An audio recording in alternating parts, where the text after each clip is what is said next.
Se tem uma coisa que você precisa fazer para ter resultados significativos na academia é aumentar a sua força muscular. Isso é de longe a melhor forma para que você tenha resultados por muito tempo e de forma constante, sem ficar estagnado. Até porque quem nunca ficou durante meses e meses com o mesmo peso no agachamento, supino, terra, sem conseguir subir 1 quilo, se você, assim, na barra, né? Existem formas de driblar isso e através de algumas estratégias que você vai aplicar no seu treino para aumentar a carga desses exercícios de maneira completamente segura, tá? Então confere aqui esse vídeo que eu vou te ensinar 7 técnicas para você aumentar brutalmente a sua força em qualquer exercício da academia. E já de antemão eu peço para você dar o like aqui nesse vídeo, se inscrever no canal, clica aqui no sininho, ele está por aqui, nunca sei qual é o lado certo, clica no sininho para você receber as notificações quando a gente postar vídeo toda vez, tá bom? E solta a vinheta aí, simbora!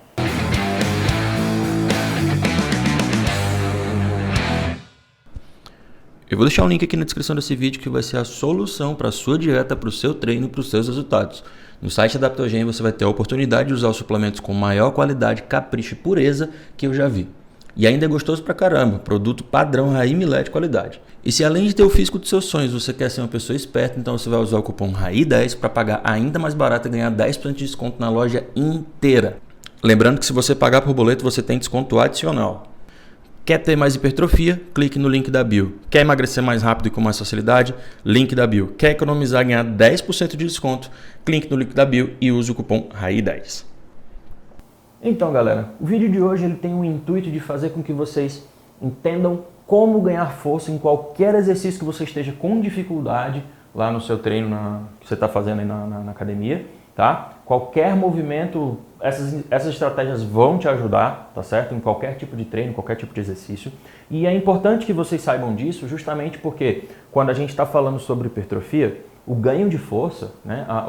O aumento da força ao longo dos anos, ao longo dos meses, a diferença de força que você tem entre um período e outro, ela pode ser uma coisa realmente diferencial em quanto de massa muscular você vai ganhar. Inclusive existem estudos hoje mostrando que a principal correlação ali, a principal causa, na verdade, da hipertrofia seria, de fato, esse acúmulo de estresse ao longo do tempo, esse acúmulo de estresse mecânico ao longo do tempo. Então, eu quero que vocês entendam o seguinte, o importante não é você fazer agachamento com 300 kg na barra. O importante é você evoluir. O importante é você evoluir o peso que você utiliza nesses movimentos para que você possa garantir a evolução muscular na hipertrofia do teu exercício, tá bom? Então, galera, é muito importante que você aprenda essas estratégias para que você possa ganhar força nesses exercícios em específicos e você tenha um ganho muscular nessa região que você está trabalhando naquele momento, beleza? Então vamos lá que eu vou mostrar para você essas estratégias que eu utilizo e que inclusive várias atletas minhas, né, que trabalham comigo há bastante tempo, puderam fazer, né, fazem até hoje, em períodos específicos, obviamente. Algumas vocês podem até conhecer, por exemplo, a Maju tem uma força gritante, ela consegue fazer elevação pélvica com 200 quilos, tem a Suzana também, que também é biquíni, as duas são biquínis e fazem elevação pélvica com praticamente o mesmo peso, 200, 220, e assim, uma pesa 70, a outra pesa 60 e pouco, é uma quantidade de peso bem alta para uma pessoa que pesa entre 60 e 70 quilos, tá? Tem muito cara aí de 80, 90 que não consegue fazer com esse peso. Então, são estratégias realmente muito eficientes, beleza? Então vamos lá, vamos começar aqui com as 7 estratégias que eu separei para vocês que vão ser extremamente eficientes para ganhar força bruta em qualquer tipo de movimento que vocês vão fazer na musculação. E lembrando que isso, como eu falei, tem uma importância muito grande no quanto você vai evoluir no longo prazo, tá? O que eu quero dizer é o seguinte, se você é um indivíduo que está agachando com 100 quilos em janeiro e chega o dezembro, você está agachando com os mesmos 100 quilos, a probabilidade de você ter evoluído 100% do que você poderia é muito baixa, tá? Diferente de se você começou o ano agachando com 100 quilos e terminou o ano agachando com 150, isso aqui são números completamente hipotéticos, tá? A probabilidade de você ter evoluído mais entre essas duas situações é muito maior aqui, tá? Então, se eu tenho essa progressão de força ao longo do tempo, eu tenho uma clara evolução muscular daquele músculo que está sendo trabalhado naquele específico movimento, beleza? Então vamos lá. Primeiramente, acredito que seja óbvio para muitas pessoas que eu já iria falar sobre esses dois suplementos, né? Que é a creatina e a betalanina. Lembrando que vocês podem comprar tanto a creatina quanto a betalanina com pureza garantida no site da Adaptogen. Usa meu cupom RAI10 para você ter um desconto maravilhoso e ainda dar aquela fortalecida para nós, né? Que é muito importante. Então, como que a creatina e a betalanina vão funcionar nesse aspecto? Não vai lá agora não. Espero te explicar. Quando eu terminar de explicar, você vai entender por que você precisa comprar esses dois suplementos. Começando pela creatina. Quando a gente está falando sobre gasto energético, né? Quando a gente está falando sobre treino, a gente está falando sobre a produção de energia. Nosso corpo ele começa a produzir energia para que eu tenha força para fazer contração muscular. E a nossa moeda energética, pessoal, ela se chama ATP, adenosina trifosfato, tá? Então a gente tem o ATP. Eu preciso produzir esse ATP para que ele gere energia suficiente para minha musculatura fazer o movimento, minha musculatura, né, completar a contração muscular, a gente ter ali a conexão das cabeças de actina e miosina e eu fazer a contração muscular, tá? O que é que acontece? Existem várias vias metabólicas que podem ser utilizadas e a primeira via é exatamente a via da creatina fosfato. Então a gente tem a via da creatina fosfato, tá? Ela tem uma produção muito rápida de ATP, porém muito limitada. Então até ali mais ou menos uns 15 segundos ela já encerrou, beleza? O que é que a creatina faz?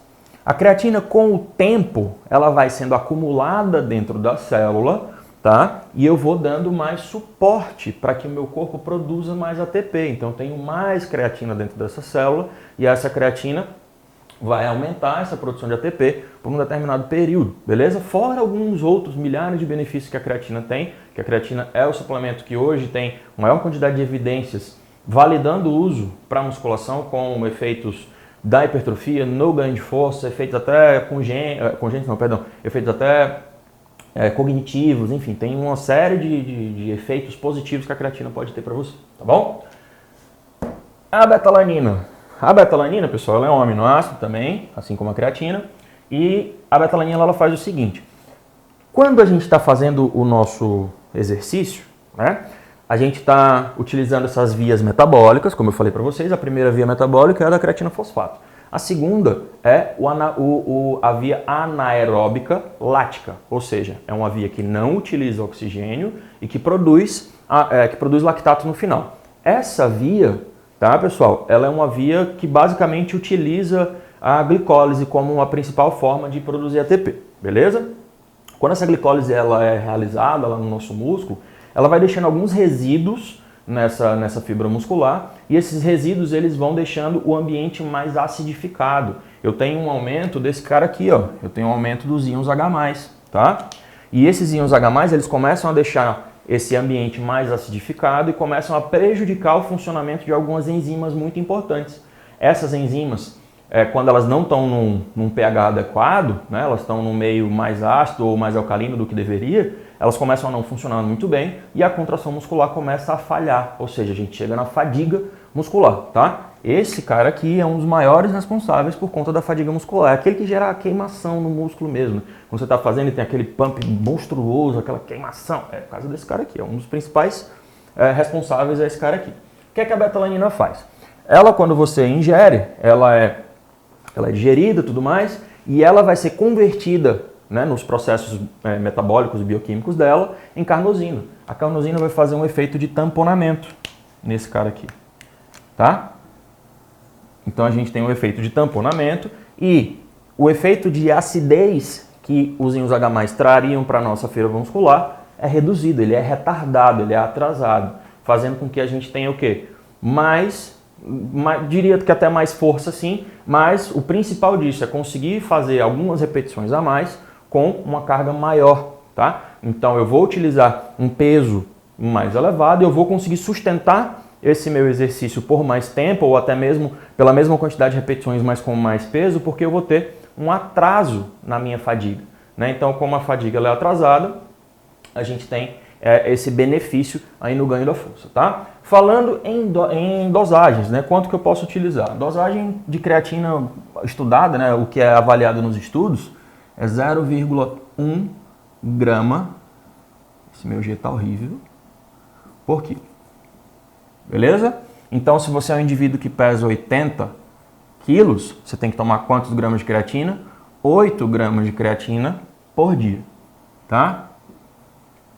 E a betalanina tem uma variedade muito grande, uma variabilidade muito grande na dosagem, mas o que os estudos mostram é que essa dosagem ela precisa ser no feeling, né? Porque ela vai causar aquele efeito da coceira e é um pouco chato, mas tem estudos mostrando dosagem de até, né, vou botar aqui,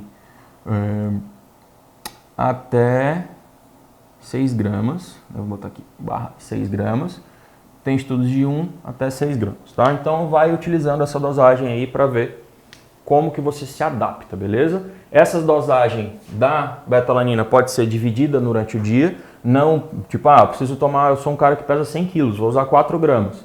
Não usa de uma vez só, porque vai te dar aquele efeito de coceira e é chato, né? Pode até te dar algum efeito de dormência. Existem alguns estudos que mostram que a partir de 6 gramas os atletas eles começavam a ter dormência e eles perdiam totalmente a percepção de dor, não totalmente, mas reduziam a percepção de dor e isso fazia com que eles pudessem aumentar o potencial de lesão, tá? Lesão por estiramento. Então, você pode parcelar isso durante o dia, vai usar 4 gramas? Usa 1 grama pela manhã, 2 gramas antes de treinar à tarde e 1 grama à noite, não teria problema nenhum, tá? Porque tanto a creatina quanto a betalanina, elas agem no longo prazo, elas agem com o acúmulo de uso. Não é um efeito agudo, não é uma cafeína que você toma e meia hora depois ela está lá ativa no seu cérebro. Isso aqui é um efeito crônico, então precisa de longos períodos usando, sem pausa, para poder, né, ter o efeito desejado, tá? 12, 16 semanas para ter algum efeito desejado, beleza? Então vai usando aí. Uma outra estratégia é o aumento de carboidratos, porém não simplesmente um aumento de carboidratos, não é só aumentar carboidrato, é aumentar carboidrato no ponto certo, né? E o ideal seria o quê? Que a gente utilizasse essa quantidade de carboidratos mais elevadas no pós-treino, perdão, no pré-treino. No pós-treino pode ser uma ótima opção caso você seja uma pessoa que faz 2 treinos no dia, por exemplo, existem essas pessoas. Então você coloca ali uma quantidade maior de carboidrato no pós-treino, porque vai aumentar a recaptação de glicogênio, essa musculatura vai se recuperar mais rápido, você vai estar com energia disponível no treino seguinte, tá? Então, ou então, por exemplo, digamos, sua rotina ela não é tão certinha. Num dia você treinou à noite, mas no dia seguinte você vai treinar pela manhã. Então você faz uma boa refeição com bastante carboidrato pré-treino e pós-treino, porque você vai ter essa recaptação de glicose e no dia seguinte, quando você for treinar ali mais cedo pela manhã, você não deu muito tempo de distância, né? Você já vai estar com a glicose bem preservada novamente, beleza? Então colocar ali esses carboidratos pré-treino seria uma ótima opção, tá certo? E tem também uma forma de vocês conseguirem melhorar isso aqui. Vocês mixando esses carboidratos entre amidos, tipo arroz e tudo mais, né, os que a gente já conhece e já utiliza com mais frequência, junto com frutose. Tá? Porque os carboidratos que a gente normalmente já consome, eles têm um certo limite de absorção por hora. Então não adianta você socar muito carbo ali, faltando 2 horas para o treino, porque talvez, a depender da quantidade, sequer consiga absorver e ser aproveitado. Tá? Mas com a frutose não, se você unir esses 2 tipos de carboidrato, né, colocar a frutose em conjunto, a frutose ela tem uma absorção na célula meio que independente da insulina. Então ela consegue entrar na célula de uma maneira, por uma outra via e você tem uma potencialização da quantidade de substrato energético lá dentro da célula durante o treinamento. Tá? Então dá uma dividida aí entre amido e frutose que vai ser uma boa. Aumentar o tempo de descanso. Muito debate sobre isso, né? Se aumentar o tempo de descanso eu vou perder o pump, não sei o quê. O pump nunca foi, e acredito eu, que não vai ser o principal fator para hipertrofia, mas sim tensão mecânica, né? E quando eu aumento o tempo de descanso, pessoal, não estou falando para você descansar 10 minutos não, tá? Existem estudos que falam que entre 1 a 3 minutos é completamente eficiente, vou botar uma setinha aqui para cima, completamente eficiente para hipertrofia, tá?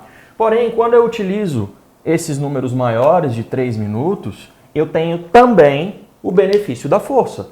Se eu tenho também o benefício da força, qual que é o insight principal que eu tenho disso aqui? Primeiro, ok, no curto prazo, 1 a 3 minutos, eu tenho um mesmo tipo de resultado na hipertrofia, eu tenho uma hipertrofia similar. Mas no longo prazo, já que 3 minutos me dá um potencial no ganho de força, porque eu consigo recuperar mais o meu ATP, eu consigo me recuperar mais das minhas reservas energéticas, o que é que vai acontecer? Eu estou mais propenso a ser esse cara aqui, ó, que começou com 100 e terminou com 150 no final do ano, porque ao longo do tempo eu fui ganhando força por controlar bem esse descanso, tá? Então, não tenham medo de descansar muito, inclusive alguns exercícios multiarticulares, como terra muito pesado, agachamento muito pesado. Provavelmente 3 minutos você não parou nem de rolar no chão de dor ainda. Então não tem problema descansar um pouco mais, até 5 minutos ali, a depender da intensidade, pode ser completamente eficiente para hipertrofia e vai te dar o benefício do ganho de força, beleza? Então aumentar o tempo de descanso, completamente eficiente para que você possa ganhar força em algum determinado movimento que você não esteja conseguindo, tá? Quinta estratégia, trabalhar com repetições em reserva. O que é que isso significa?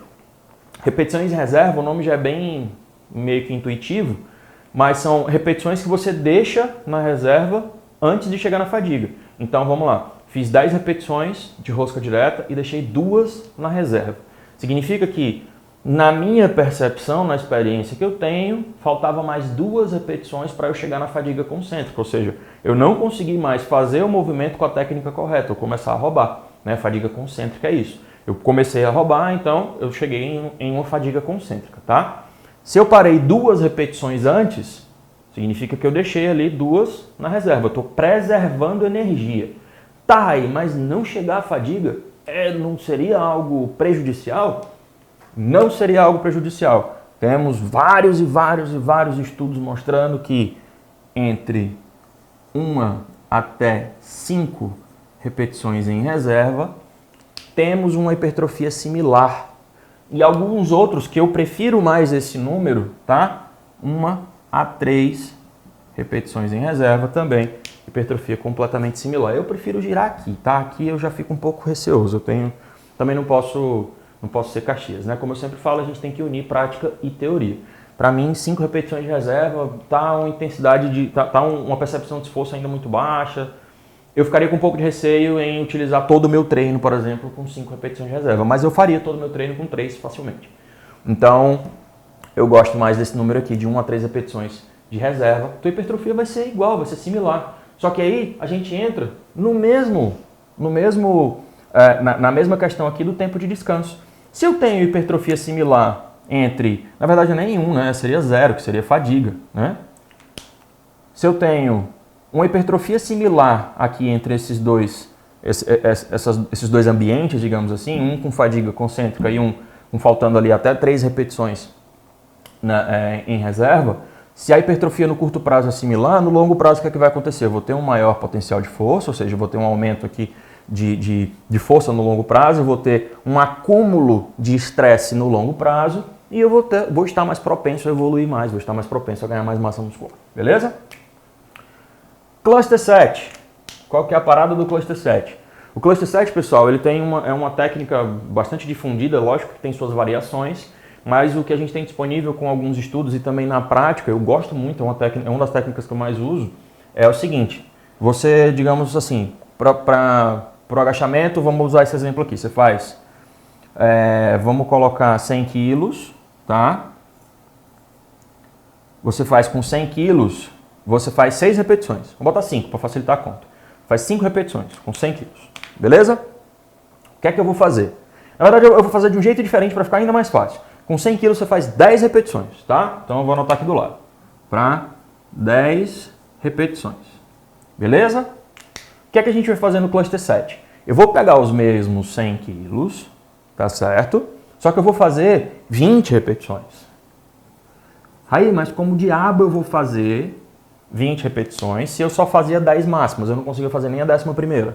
Como que eu vou pegar o mesmo peso e fazer 20? Eu vou fazer isso parcelado. Então eu faço 5 repetições, dou um descanso entre 10 a 30 segundos, faço mais 5 repetições, dou um descanso entre 10 a 30 segundos e assim sucessivamente até eu fechar as 20.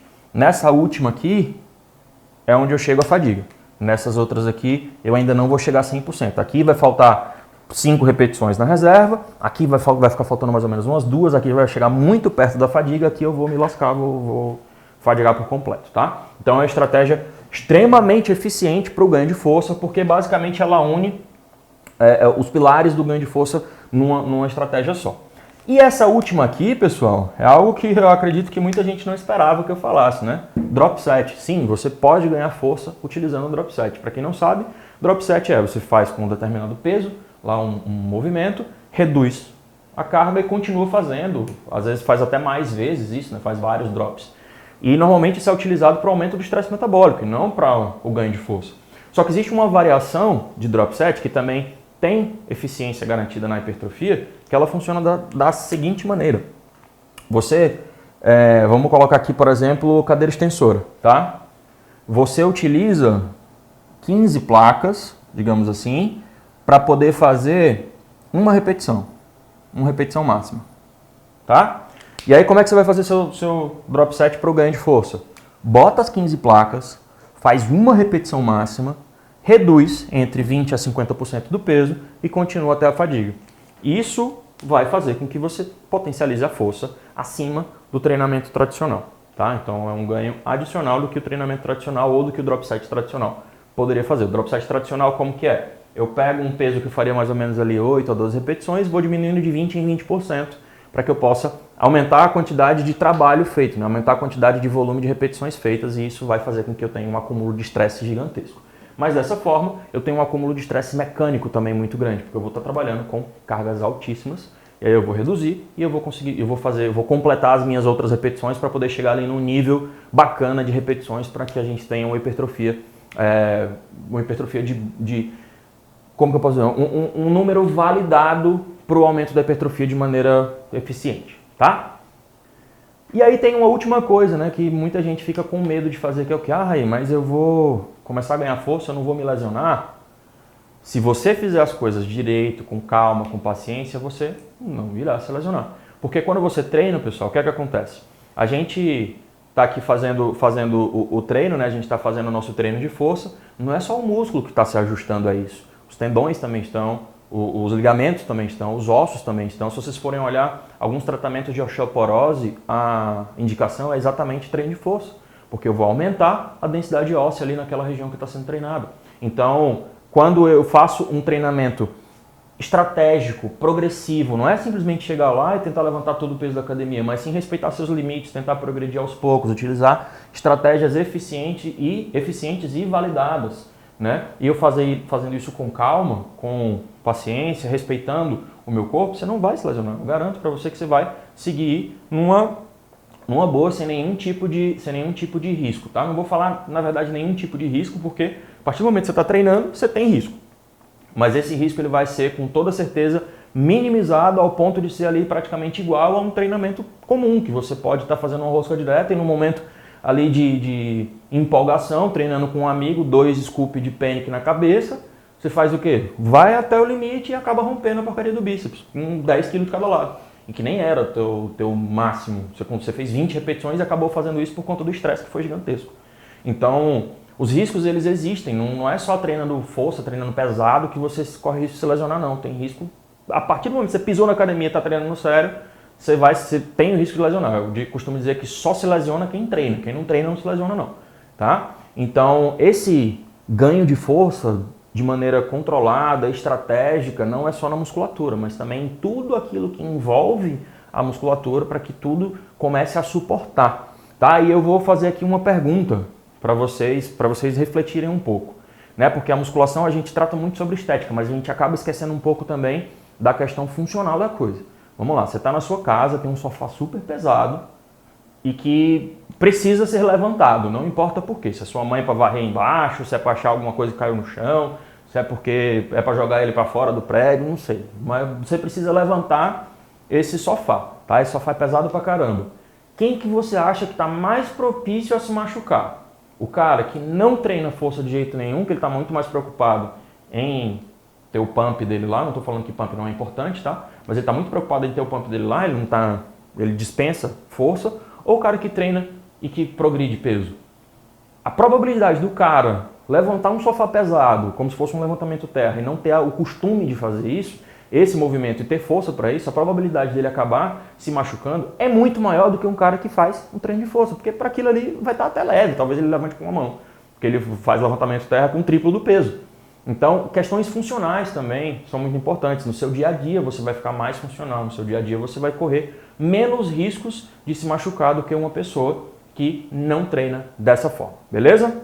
Então é isso, pessoal. Se você curtiu esse vídeo, compartilha com seus amigos, para aquela galera que acha que treinar força não é necessário, manda esse vídeo para ele, manda comentar aqui, estou disposto a debater, você sabe que comigo não tem essa, a gente está aqui que é para poder criar um debate amigável, criar um ambiente massa para a gente poder discutir, trocar ideia, né? Eu acho isso muito importante sempre ser mencionado. Não deixa de dar seu like, vai durar 5 segundos para você fazer isso aqui, ó. Like, se inscreve, aciona o sininho e manda um comentário. Com um comentário você vai levar 30 segundos para fazer esse combo inteiro. São 30 segundos da tua vida que vão com toda certeza facilitar muito a minha, e não só a minha, mas também de todo mundo que produz, né, conteúdo aqui nas plataformas em geral. Beleza? Grande abraço para vocês e até o próximo vídeo.